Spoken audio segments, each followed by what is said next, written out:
E agora, pessoal, hoje a gente está fazendo um vídeo um pouco diferente. Eu estou de pé, tem um flip chart e a gente vai também transmitir pelo Instagram.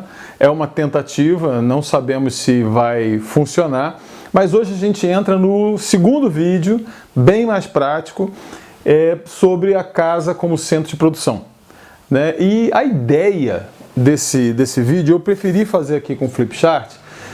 E aí, lógico, esse vídeo já de antemão está dedicado ao Hugo, está dedicado ao Wilson Matos, ao Wilton Matos, está dedicado ao pessoal que, na verdade, faz parte disso aqui, um diálogo, né, de várias coisas. E isso faz parte do que a gente tem feito, sei lá, quase 20 anos. E a gente começa, nesse capítulo de hoje do vídeo que vai estar no YouTube, a gente começa o processo de transformar a casa da gente num centro de produção. Para isso, no entanto, antes de mais nada, eu vou te pedir para você dar um like se você estiver no YouTube, para você compartilhar isso com quem você quiser, chamar mais gente para assistir, e eu espero que seja útil. E deixando bem claro o que a gente vai fazer hoje. A gente não vai dar aqui nenhum tipo de técnica. Como faz compostagem, como faz para ter animal em casa, como faz para lidar com lixo, como faz uma leira, nada disso. A gente não vai fazer isso, primeiro porque isso existem N manuais. O que eu espero é que a gente possa entender o porquê a gente está fazendo. Ontem eu tive uma conversa ótima com o Hugo. A gente está planejando um EAD, que nos próximos dias a gente vai abrir um curso à distância de horta em pequenos espaços e vai ter um módulo inteiro só sobre compostagem, técnicas, coisas que podem ser feitas, aquilo que a gente consegue passar para você como técnica, mas mais importante é isso que é gratuito, né? Isso que é gratuito é que diz o porquê eu estou fazendo o que eu estou fazendo, tá?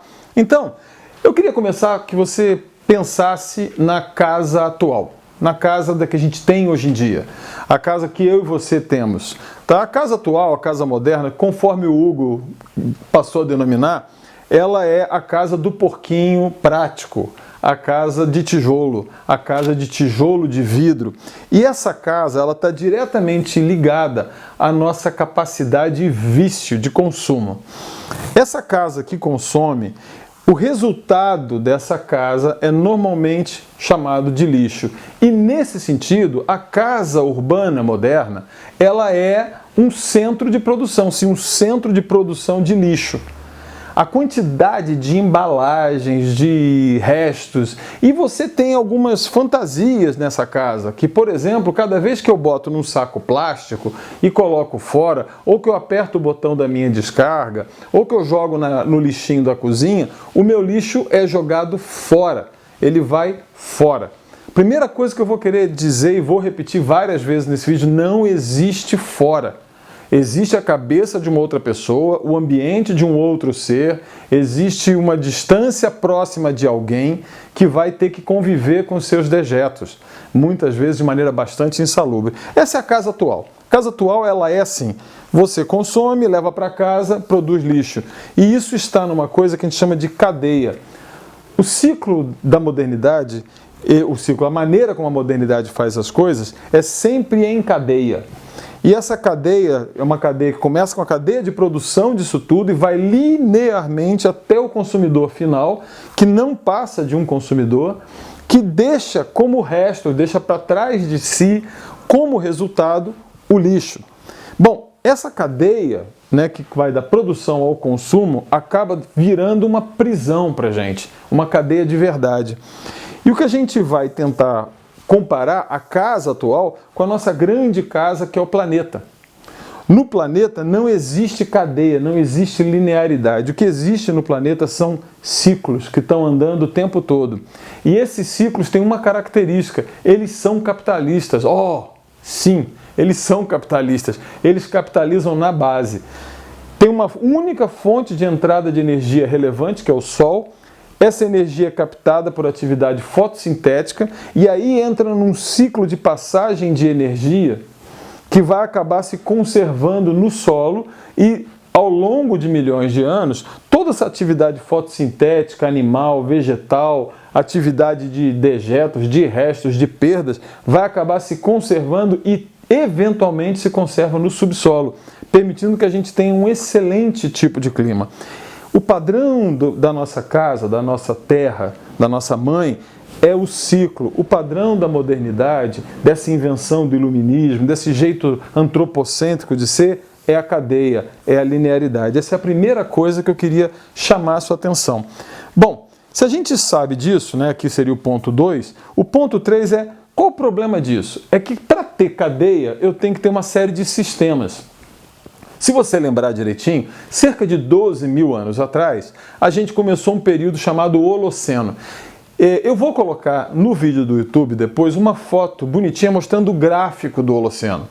E você vai ver que houve uma variação climática muito grande ao longo do nosso período de existência no planeta, né, que varia como gênero em torno de 1 milhão de anos, né, um pouco mais para trás, hoje em dia os achados estão aumentando, mas no nosso tempo de espécie, 200 mil anos, houve muita variação climática. Até que cerca de 12 mil anos atrás, a gente atingiu um ótimo climático chamado Holoceno. Nesses 12 mil anos, a nossa espécie, explodiu. E ali nós nos tornamos o homem sabido, a mulher sabida, o Homo sapiens. Bom, esse Homo sapiens, a partir do século XVI, ele foi passando por um processo. Ele primeiro virou Homo educandus, porque ele deixou de aprender para precisar ser educado. Depois ele virou Homo econômicos, porque a gente começou a ter uma ciência aí por volta do século XVIII que passou a coordenar tudo na nossa vida e a gente começou a engendrar os 3 mitos fundantes, que vai ser também assunto de um outro vídeo nosso, que é o mito do progresso, o mito do desenvolvimento e o mito do crescimento permanente. Esses 3 modos criaram na gente esse Homo econômicos. Esse Homo econômicos foi avançando, foi crescendo e tal, e começou a criar sistemas. Para ensinar, eu tenho um sistema de ensino. Para a saúde, um sistema de saúde. Para a alimentação, um sistema de distribuição. Para o lixo, um sistema de lixo, um sistema de esgoto, um sistema elétrico, um sistema de água. E a gente virou o Homo sistemáticos. E aí, na virada do século XX, o Homo sistemáticos foi tomando conta de tudo, e esse Homo sistemáticos que a gente acabou virando, ele foi dando lugar a um Homo tecnológico, porque a gente foi aperfeiçoando os sistemas e nos tornando dependentes cada vez de mais energia, de mais tecnologia, até que a gente chegou ao nosso estado atual, que a gente chama de Homo miserabilis, que provavelmente algum de vocês se sinta de vez em quando. Bom, o Homo miserável, ele tem um problema. Ele é uma vítima dos sistemas. E qual é o problema do sistema? 3 probleminhas que eu queria apontar para você aqui. Primeiro é a perda de autonomia. Quanto mais você depende de um sistema, menos autonomia você tem. Pergunta numa tribo como é que se lida com lixo. Pergunta num lugar como é que se lida com água, como é que se lida com comida, como é que se formam pessoas.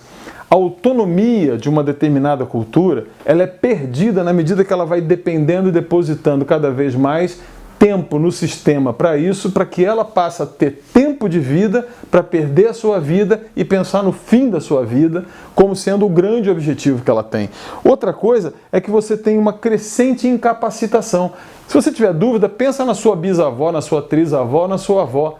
Pensa no seu avô, no seu bisavô, a quantidade de coisas que eles sabiam fazer e compara com você. Você não sabe nem cozinhar, muitas vezes não sabe quebrar um ovo, não sabe fazer um arroz, não sabe onde que eu vou botar o meu papel higiênico. Por exemplo, se acabar a sacola plástica, o desespero estará implantado no planeta, porque as pessoas não saberão mais o que fazer. Pergunte à sua avó o que fazer com papel higiênico, porque na época dela não tinha sacolinha plástica.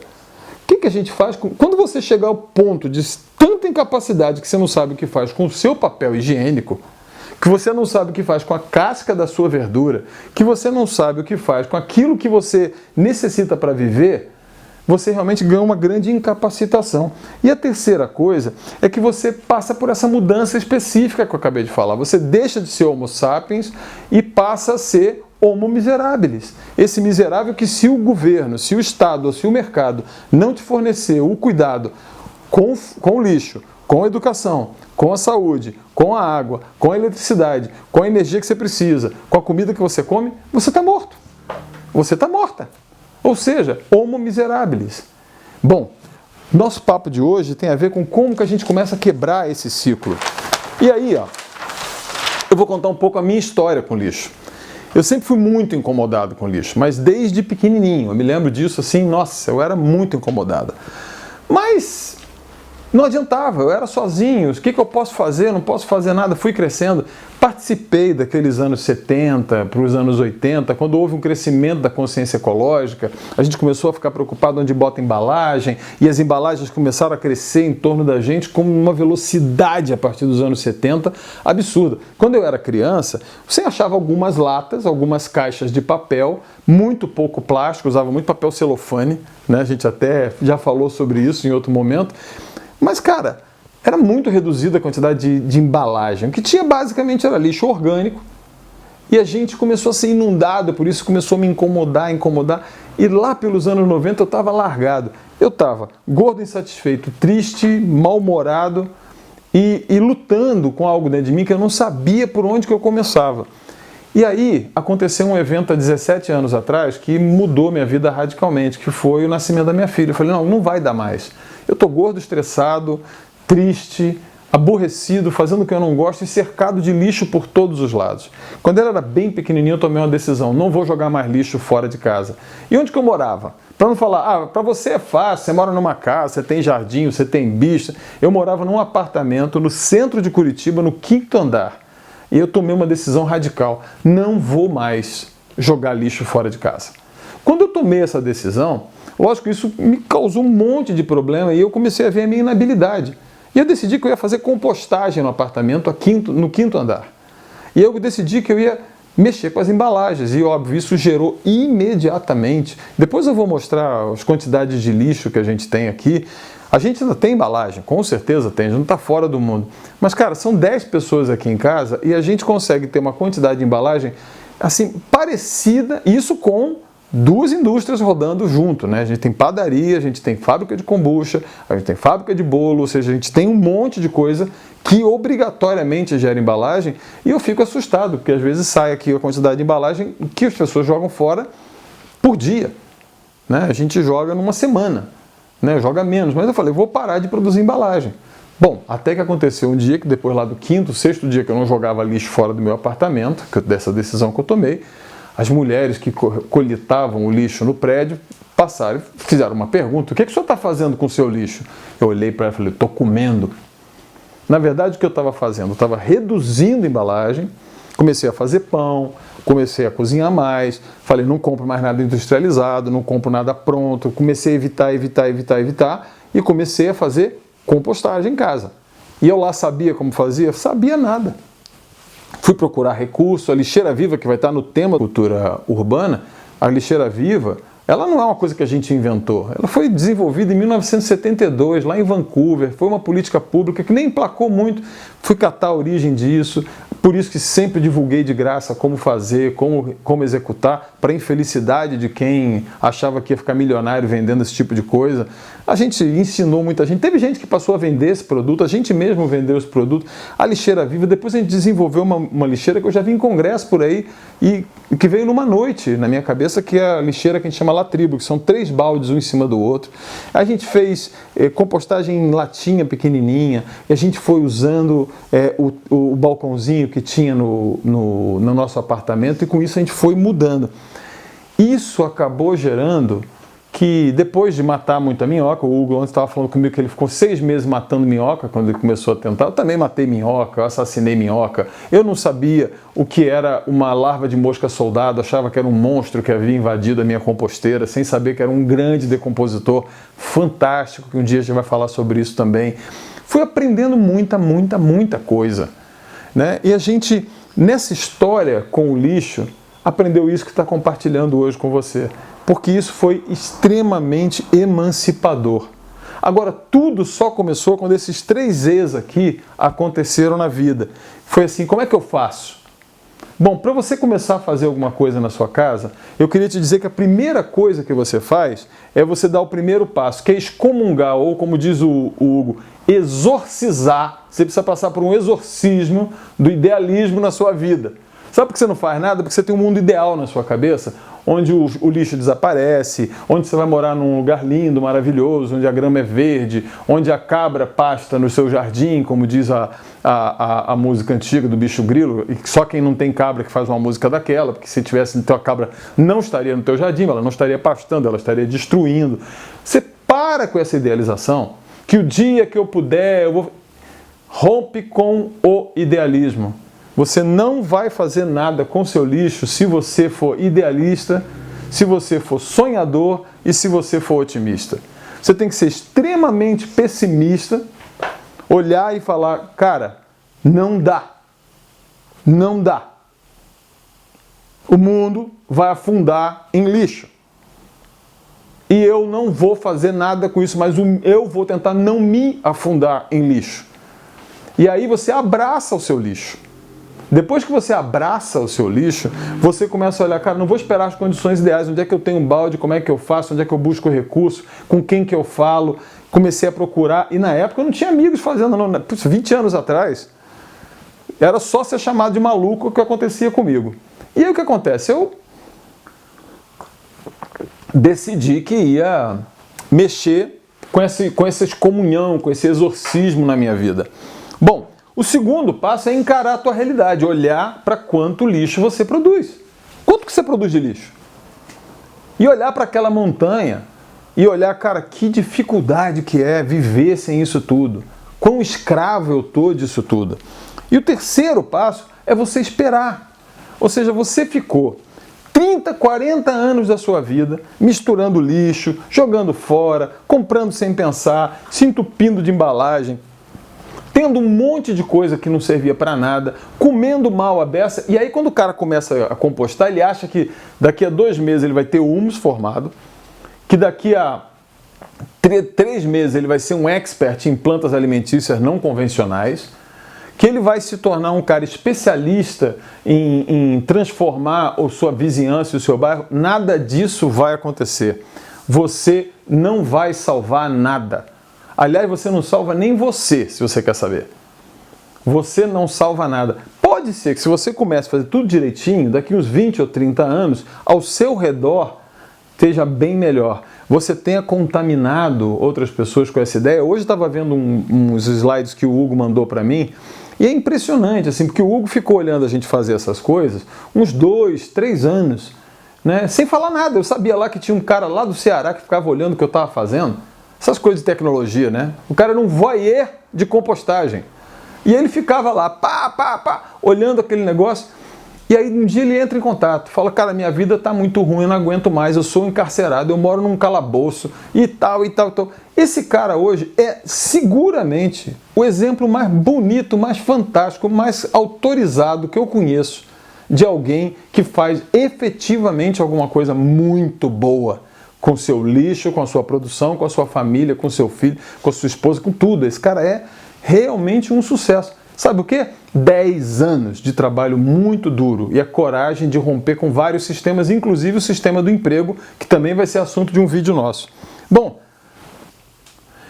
então entendendo, toda atividade biológica, essa é a primeira coisa que você tem que ter na cabeça, né? Continuando o nosso raciocínio, toda atividade biológica, ela gera sempre restos, rejeitos e dejetos. Isso vale de uma bactéria até uma baleia. Toda e qualquer atividade biológica sempre vai produzir restos, rejeitos e dejetos.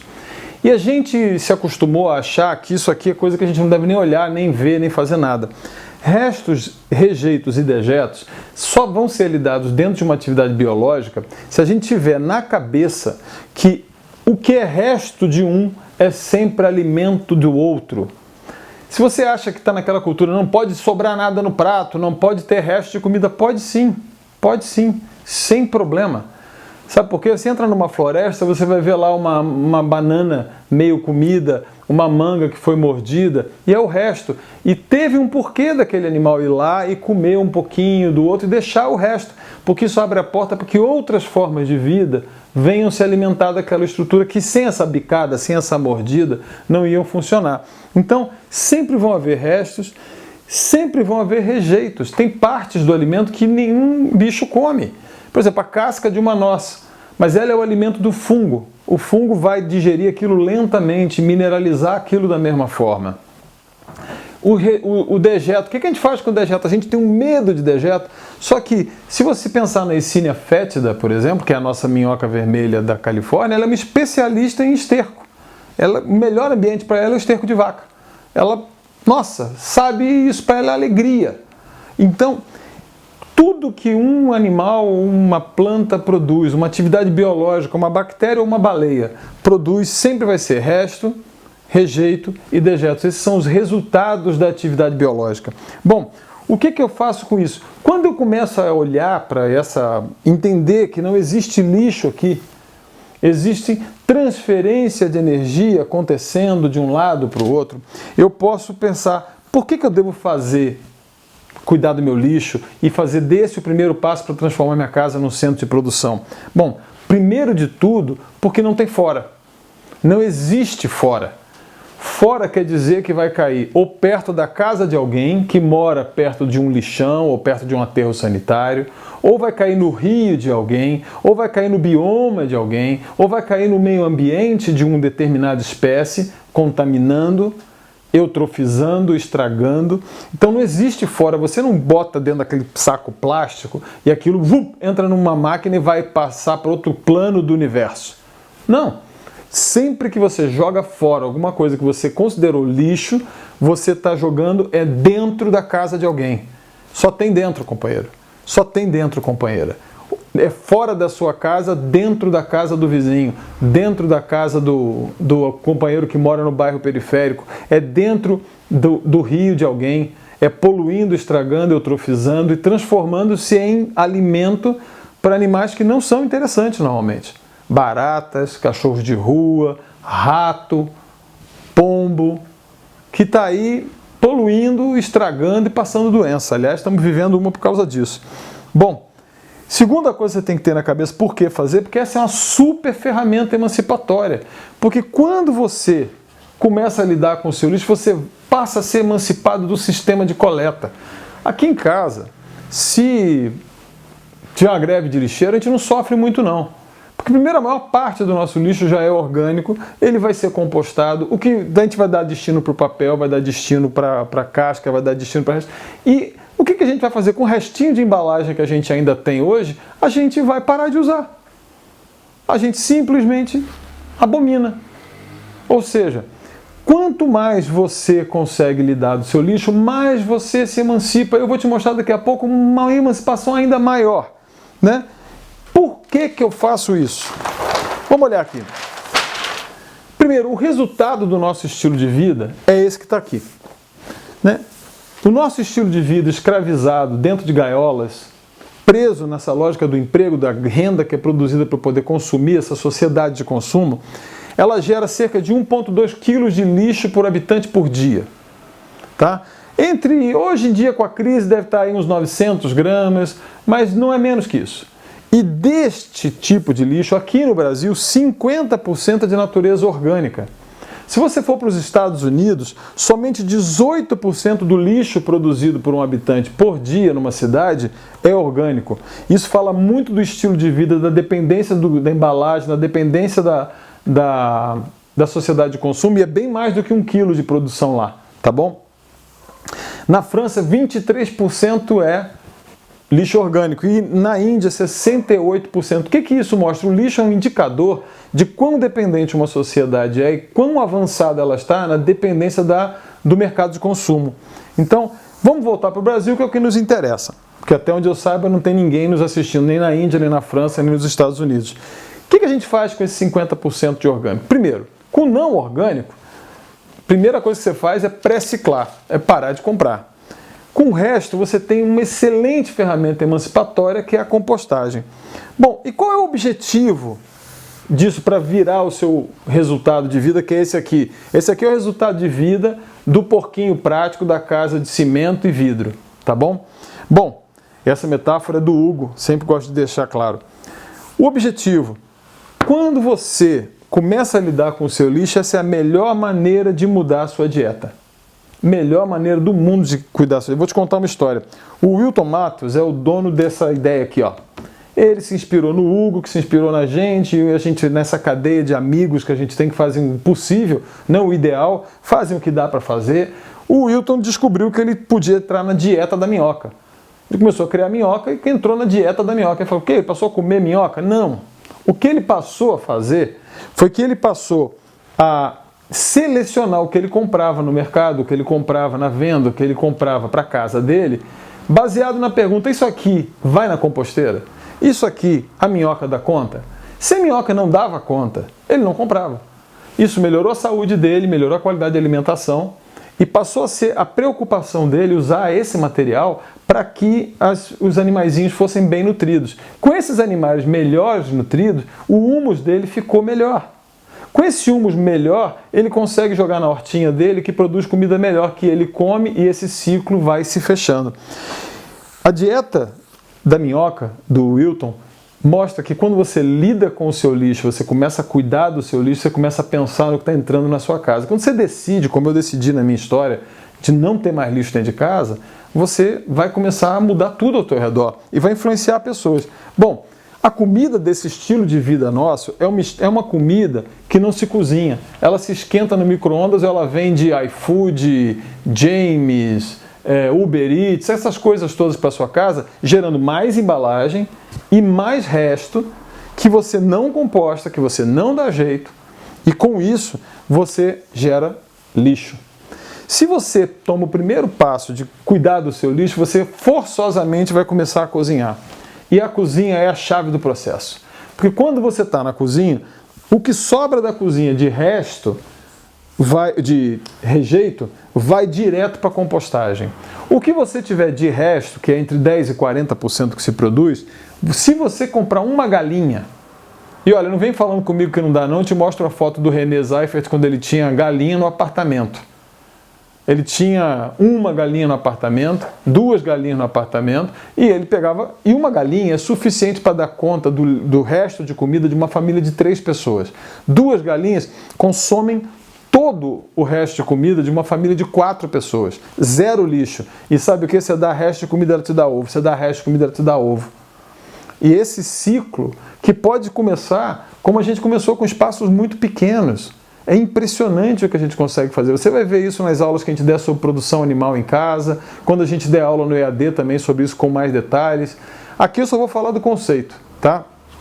Bom, se você faz isso, do composto sai comida para os animais, que vira comida para você. Do composto sai composto para a horta. Quem tem essa figura muito bonita, muito bem feita, é o Hugo. Ele tem um sisteminha muito bonitinho, mas observe, aquela cadeia que a gente tinha começa a virar um ciclo. E quando começa a virar um ciclo, você começa de novo a estar emancipado. Lixo não é lixo. Põe na sua cabeça que lixo só é lixo quando o nutriente é sequestrado. Quando esse nutriente não volta para a natureza, mas vai acabar no aterro sanitário. Quando ele vai acabar destruído. Quando ele vai acabar retido dentro de um lugar como o nosso aterro sanitário aqui em Curitiba, que é considerado exemplar. Esse aterro exemplar vai drenar chorume para dentro do Rio Iguaçu, aquele que vai dar lá na Foz do Iguaçu, por 60 anos. Ou seja, tudo isso que era nutriente foi sequestrado e hoje está misturado com um monte de poluentes, estragando e matando formas de vida. E isso num lugar excelente. Você imagina pelo resto do Brasil, onde o sistema de armazenamento de lixo, que é uma coisa que nunca deveria ser armazenada na vida, é horroroso. É lixão, é aterro, é tudo feito de qualquer jeito. Bom, só é lixo quando você sequestra nutrientes, só é lixo quando você sequestra mineral e compostos de carbono que estão na forma de plástico, que estão na forma de coisa plastificada, de cola, coisas que vão levar 100, 200, 300, 400, 500 anos em potencial para voltar para a natureza. Se você sequestrou, você tirou do ciclo da vida e colocou na cadeia de produção, aí fica horrível. Bom, quando você tem monocultura de gente que é criada em gaiola, e é igualzinho monocultura de galinha, monocultura de porco, tudo engaiolado. E o que uma pessoa engaiolada, um porco engaiolado, uma galinha engaiolada produz? Lixo. Porque ele está impedido de fazer e dar o destino natural para aquilo que é vida. Quem te deu autorização para chamar uma casca de banana de lixo? Uma casca de banana cheia de ácido fólico pode virar um bolo. Até estou pensando o seguinte, na descrição eu vou deixar uma receita de bolo de casca de banana para você fazer na sua casa. Vamos começar a dar conta do seu lixo assim. Você vai ganhar uma receita de bolo de casca de banana para você poder colocar na sua casca de banana, já reduziu o seu lixo. Você come parte dele. Ele vai deixar de ser lixo. Quando você chama de lixo alguma coisa que era para ser nutriente de outra espécie, que era para ser uma coisa legal, positiva, bacana, você destrói tudo. Tá bom? Então só gente presa na gaiola de cimento e de vidro, que é, como diz o Hugo, a casa do porquinho prático, o que vai sobrar nisso aqui de vida é formiga. Sabe por quê? Formiga é a linha de frente da batalha da nossa mãe terra para voltar tudo para a natureza. Então pode ser uma casa como essa aqui, pode ser um prédio, você acha aquelas formiguinhas, sabe o que elas estão fazendo? Elas estão cavando buraco na estrutura. E elas e os cupins são prova da ausência de matéria orgânica, da degradação ambiental que a gente vive, e elas são as guerreiras que vão começar a transformar tudo isso de novo em matéria orgânica, num processo que pode levar milhares de anos. Mas o fato de só elas sobreviverem, só elas estarem nesse ambiente inóspito que é a sua casa, mostra que isso aqui só aconteceu porque você sequestrou minerais, compostos orgânicos e nutrientes que deveriam estar de volta para a vida ou não ter sido nem minerados. Bom, para terminar, a gente lançou um movimento há muitos anos atrás do Meu Lixo Cuido Eu. Para quem tiver dúvida, eu vou deixar na descrição o vídeo do Meu Lixo Cuido Eu, como tudo começou. Eu sei que tem gente usando o nome hoje, a gente quando criou um movimento anárquico, pode usar o nome, não tem nenhum problema, pode dizer que é seu, nós nunca tivemos frescura. A gente só fala, por favor, não registra esse troço não, porque do Meu Lixo Cuido Eu é a declaração emancipatória que você pode dar na sua vida. Olha para o teu lixo, abraça ele e começa a cuidar dele. Que nem eu fiz na minha vida.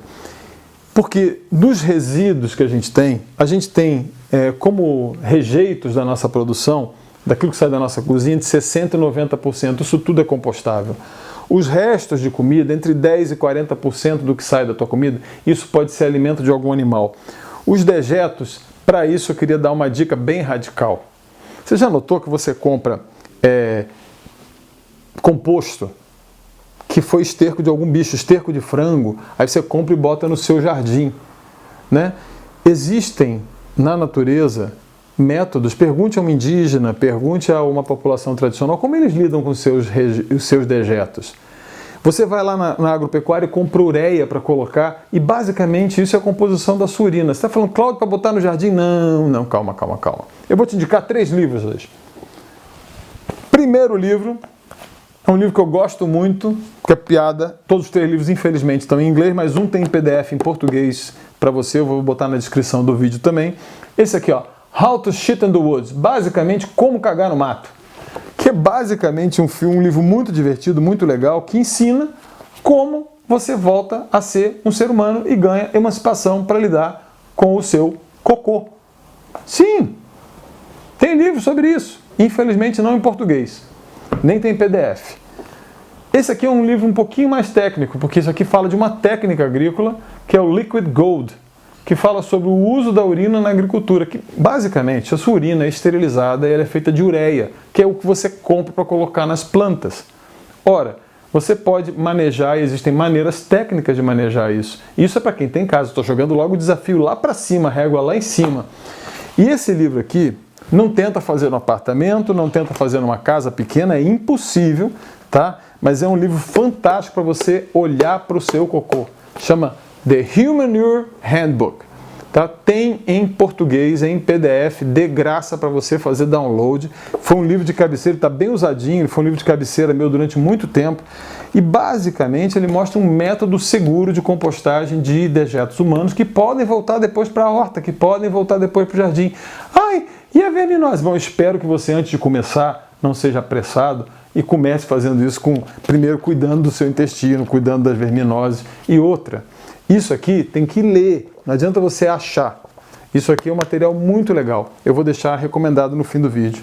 Bem, pessoal, eu tentei hoje dar o primeiro passo para que a sua casa se transforme num centro de produção. E a gente começa onde termina todo o processo.